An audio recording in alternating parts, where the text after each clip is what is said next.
기도하겠습니다. 하나님 아버지 감사드립니다.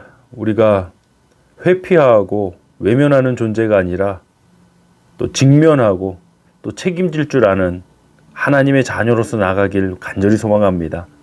하나님, 서로 탓을 하고 분열하는 이런 안타까운 세상의 일들 가운데 우리가 크리스찬으로서 또 우리 가정에서 교회 공동체에서 나아가 이 세상 한가운데서 하나님의 자녀로서 어떠한 존재로서 살아가야 될지 오늘 말씀을 통해서 은혜 나누고 또 하나님의 귀한 은혜를 또 우리의 삶을 통해서 살아내는 귀한 승리가 있게 해 주옵소서. 감사드리며 우리 주 예수 그리스도의 이름으로 기도합나이다. 아멘. 하나님 말씀 합독하겠습니다. 구약 성경 사무엘상 17장 32절로 37절 말씀입니다. 우리 32절로 33절까지 합독하겠습니다. 다윗이 사울에게 말하되 그로 말미암아 사람이 낙담하지 말 것이라 주의 종이 가서 저 블레셋 사람과 싸우리이다 하니 사울이 다윗에게 이르되 내가 가서 저 블레셋 사람과 싸울 수 없으리니 너는 소년이요 그는 어려서부터 용사임이니라. 사무엘상 17장 32절로 37절 본문으로 책임에 대한 자세를 보면 알 수 있다. 책임에 대한 자세를 보면 알 수 있다라는 제목으로 하나님 말씀 전하도록 하겠습니다. 어떤 문제에 대해서 다른 사람의 잘못을 이야기하고 또 다른 사람에게 잘못을 돌리는 것은 사실 쉬운 일입니다. 나의 잘못을 인정하고 내가 그 문제에 대해서 책임을 지는 일이 어려운 것입니다. 사랑하는 성도 여러분, 지금 우리가 살고 있는 세상은 그 어느 때보다 개인주의 또 분열의 시대를 겪어가고 있습니다. 이러한 세상의 소용돌이 가운데 우리가 크리스찬으로서 정말 만인의 생명을 구원하기 위해 오신 그 예수 그리스도의 심정을 가진 우리로서 어떠한 모습으로 세상 가운데 살아가야 될지는 우리가 충분히 고민하고 또 하나님의 말씀을 통해서 그 답을 찾아가야 될 시간이라고 믿습니다. 책임은 아무나 질 수 있는 것이 아닙니다. 예를 들어서 지나가던 옆집 아저씨가 우리 가정의 일에 책임을 지실 수 없습니다. 우리 가정의 일은 우리 가정에서 책임질 수 있는 것입니다. 책임은 관계 있는 사람이 지는 것입니다. 군인은 나라를 책임집니다. 의사는 환자를 책임집니다. 우리 인간을 책임지신 분이 누구십니까? 바로 하나님 아버지, 우리 십자가 지신 예수 그리스도이십니다.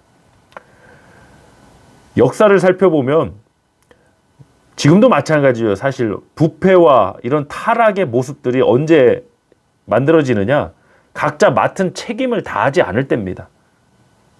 어떤 이권을 통해서 어떤 권력을 통해서 사리사욕을 취하고 또 책임져야 할 일은 책임지지 않고 외면해버리고 회피할 때 나라가 됐든 공동체가 됐든 그 안전이 무너지고 어려움의 시기를 겪게 되는 것 같습니다. 사랑하는 성도 여러분, 오늘 설교의 제목이 책임에 대한 자세를 보면 알 수 있다라는 것입니다. 두 부류가 있습니다. 첫 번째로 책임을 지려는 사람들이 있습니다. 예수님의 십자가 사건이 가장 큰 사건입니다. 예수님은 죄가 없으신 분임에도 불구하고 우리의 모든 죄값을 십자가의 죽으심으로 짊어지셨습니다. 책임지신 것이죠. 그래서 은혜인 것입니다. 돌에 맞아 죽은 스데반 집사가 그 순교의 현장에서도 그랬습니다. 우리 말씀 한번 나눠보겠습니다. 사도행전 7장 59절로 60절 합독하겠습니다. 그들이 돌로 스데반을 치니 스데반이 부르짖어 이르되 주 예수여 내 영혼을 받으시옵소서 하고 무릎을 꿇고 크게 불러 이르되 주여 이 죄를 그들에게 돌리지 마옵소서 이 말을 하고 자니라. 아멘. 스데반 집사는 지금 자신을 돌로 쳐 죽이려는 사람들에게 이 죄를 그들에게 돌리지 말라달라고 하나님 앞에 기도합니다. 저 같으면 솔직한 얘기로 하나님 저들의 죄를 100배 1000배로 갚아주십시오 하고 할 것 같습니다. 또 예수님은 이 팔에 대못이 박히셨는데 저 같으면 하나님 저 인간들의 이마에다가 못을 박게 해주십시오. 그럴 것 같습니다. 제가 아직 성화가 덜 된 것 같습니다. 책임을 지는 것, 그것이 바로 십자가입니다. 책임을 전가하고 책임을 외면하고 또 나의 책임을 나누려는 것이 바로 죄악의 모습입니다.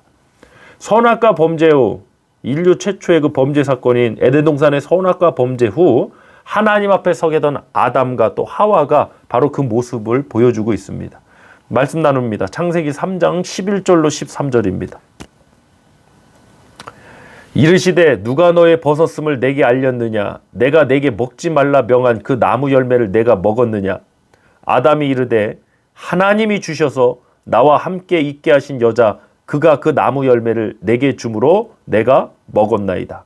아담이 무엇이라고 합니까? 하나님께서 나에게 주셔서 함께 있게 하신 저 여자가 나에게 주므로 내가 먹었나이다. 틀린 말은 아니죠. 맞는 말이지 않습니까? 하와도 하나님이 주셔서 함께 있게 하셨고 하와가 준 것도 맞는 말이지 않습니까? 그런데 그 중심에는 무엇이 있습니까? 무화과 나무 치마로 자신의 벌거벗은 수치를 감추려 했던 것처럼 하나님의 음성을 듣고 나무 뒤에 숨었던 것처럼 자신의 죄를 감추려는, 그래서 책임을 전가시키려는 그러한 모습들이 있습니다. 우리가 책임 전가 왜 하는지 아십니까? 책임에 대한 회피, 외면, 특히 죄의 문제에 있어서 왜 그렇게 하는지 아십니까? 우리 스스로 알고 있는 겁니다. 우리 영혼 스스로 감지하는 거죠. 우리에게는 죄가 있으면 안 된다는 겁니다. 그 어떤 죄인이든지 자신의 죄를 감추려고 하고 들통나면 어쩔 수 없이 인정하기도 하죠. 그러나 책임을 전가하려 하고, 그것이 우리 인간의 본성 속에는 죄가 없어야 된다는 것을 반증하고 있는 모습인 것입니다. 그런데 타락한 인간의 모습, 인류의 선조인 아담의 모습은 분명히 책임을 회피하고 외면하고 책임을 전가하는, 책임을 나누는 모습을 보입니다. 하와도 마찬가지죠. 자, 13절입니다. 여호와 하나님이 여자에게 이르시되 네가 어찌하여 이렇게 하였느냐? 여자가 이르되 뱀이 나를 깨물어 내가 먹었나이다. 하와도 마찬가지입니다. 아니, 뱀이 깬다고 내가 그냥 먹었습니까? 아니지 않습니까? 먹으면 눈이 밝을 줄 알았고 하나님처럼 될 줄 그 미혹됐기 때문에 이렇게 선악과를 먹은 것 아니겠습니까? 이렇게 인간은, 죄가 있는 인간은 책임을 회피하고 외면하고 나누려고 합니다. 그런데 십자가가 있는 사람은 다릅니다. 예수의 십자가가 무엇입니까? 책임지신 것입니다. 끝까지 책임지신 것입니다. 우리 교회 공동체가, 또 우리 가정이, 우리 성도님들이 성숙의 과정은 사실 십자가로부터 되는 겁니다. 우리가 어떤 많은 것을, 새로운 것을 발견하는 게 아니라 우리는 다시 back to the gospel, 복음으로 돌아가야 됩니다. 하나님의 말씀 앞으로, 하나님 앞으로, 코람데오의 신앙, 하나님 앞에서의 신앙을 회복해야 됩니다. 사랑하는 성도 여러분, 다시 한번 강조하지만 우리가 죄를 감추고 죄를 외면하고 죄의 문제에 대해서 책임을 전가하려는 그 모습을 통해서 우리가 알 수 있는 것은 우리 인간에게는 죄의 문제가 있으면 안 된다는 사실을 알기 때문이라는 것입니다. 그러나 우리 이 죄의 문제는 우리 스스로 해결할 수 없었습니다. 그래서 예수님께서 오셔서 저와 여러분 한 사람 한 사람의 모든 죄값을 십자가에서 다 사하셨고, 우리는 그 예수를 믿고 영접함으로 죄사함의 은혜를 누리며 구원받은 영광스러운 하나님의 자녀가 된 줄 믿습니다. 그럼 구원받은 하나님의 자녀로서 이제 우리의 모습은 분명히 달라져야 됩니다. 책임에 대한 자세도 분명히 달라져야 됩니다. 이전에는 책임지려 하지 않고 다른 사람에게 책임 전가하고 나의 잘못도 외면하고 이러던 사람이 정말 십자가의 그 은혜를 만나고 하나님의 역사에 간대가면 오히려 더 앞장서서 책임을 지려는 모습들이 있다는 것입니다. 오늘 본문에서 소년 다윗이 골리앗과 싸우게 되었습니다. 골리앗은 블레셋 사람으로 싸움 도두는 자라고 성경에 기록합니다. 골리앗은 거인이었습니다. 이 골리앗의 모습을 보고 기선제압하는 거죠. 사울 왕을 비롯한 그 누구도 이 골리앗과 맞서 싸울 생각조차도 못했습니다. 그때 소년 다윗이 앞에 나섰습니다. 본문 32절로 33절입니다. 다윗이 사울에게 말하되 그로 말미암아 사람이 낙담하지 말 것이라. 지금 사울 왕과 이스라엘 백성은 낙담하고 있는 거예요. 전쟁 해보기도 전에 골리앗 저 거인을 보고 낙담하고 있는 거예요. 얼마나 한심한 일입니까?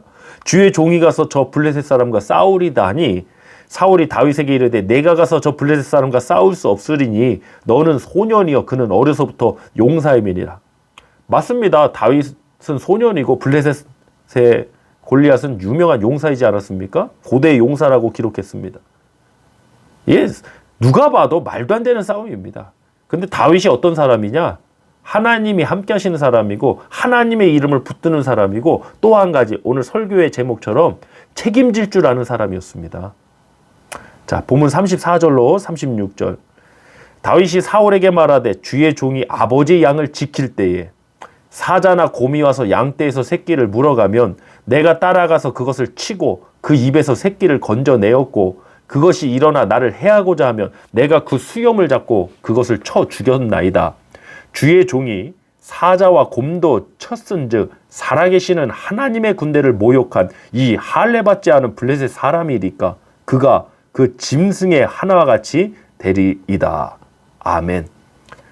다윗이 비록 소년이었지만 어떤 사람인지 알 수 있는 대목 중에 한 부분이 바로 오늘 본문입니다. 저는 다윗을 개인적으로 묵상할 때 하나님께서 다윗을 만나니 내 마음에 합한 자라고 이제 말씀하셨듯이 다윗은 준비된 사람이었습니다. 그럼 뭐 어떤 준비냐? 첫 번째로 하나님을 경외할 줄 알았고 하나님의 이름을 붙들 줄 알았고 또 한 가지가 책임질 줄 아는 사람으로 준비된 사람이었습니다. 이미 맡겨진 일에 대해 끝까지 책임을 집니다. 아버지의 양을 지킬 때 양새끼 하나, 얼마나 위험합니까? 사자나 곰이 와서 새끼를 데려가면 아니 그걸 목숨 걸고 싸웁니까? 그런데 다윗은 그랬다는 거죠. 따라가서 새끼를 그 입에서 건져내고 자기를 해하려고 하면 수염까지 잡아서 끝까지 싸웠던 사람입니다. 사랑하는 성도 여러분, 하나님께서 왜 다윗을 쓰셨을까? 물론 전적인 하나님의 은혜고 하나님의 택하심이지만 여러 가지 이유 중에 하나가 저는 다윗이야말로 하나님께서 만나실 때 마음에 합한 자, 주어진 일에 최선을 다할 줄 아는 자, 책임질 줄 아는 사람이었다는 것입니다. 요즘 우리 주변에 책임질 줄 아는 사람의 모습이 점점 사라져가고 있는 것 같습니다. 회피의 시대, 외면의 시대, 개인주의의 시대, 우리 크리스찬들이 다시 십자가 지신 예수의 심정으로 세상의 중심 가운데 서길 원합니다. 우리가 매일 하나님 우리 아들 딸들이 머리가 될지언정 꼬리가 되지 않게 해주시고 모든 민족 위에 뛰어나게 하시고 반드시 해야 될 기도입니다. 근데 그들이 그렇게 높은 자리에 오르고 그들이 정말 세상에 영향력 있는 인물이 되었을 때 책임을 회피하는 인물이 되면 안 되는 것입니다.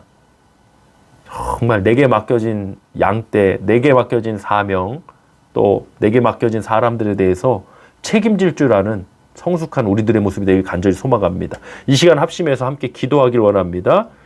할렐루야. 하나님 아버지 감사드립니다. 책임에 대한 자세를 보면 알 수 있다 했습니다. 죄악의 역사는 책임을 외면하고 회피하고 책임을 나누는 모습이었습니다. 그러나 예수님의 십자가 사건은 우리의 모든 죄값을 책임지신 사건이었습니다. 우리는 십자가 지신 예수를 믿고 그 예수 그리스도를 영접하고 예수님의 심정을 닮아가기를 기도하고 있습니다. 하나님, 세상에서 점점 사라져가고 있는 책임질 줄 아는 사람, 국가에 대해 책임지고 나라와 민족에 대해 책임질 줄 알고 정말 공동체에 대해서 책임질 줄 알고 가정에 대해서 책임질 줄 아는 그러한 모습들이 점점 희미해져 가고 있는 이 세상의 가운데 우리 크리스찬들, 특별히 우리 성도님들이 아버지, 나는 하나님을 믿기에 나는 하나님의 이름으로 책임질 줄 아는 또 하나님의 사명 가운데 그 책임의 역사를 잘 감당할 수 있는 지혜와 능력자로 세워 주시옵소서. 오늘도 주님께서 우리 가운데 함께 하신 그 은혜 감사드리며 우리 주 예수 그리스도의 이름으로 축복하며 기도하옵나이다. 아멘.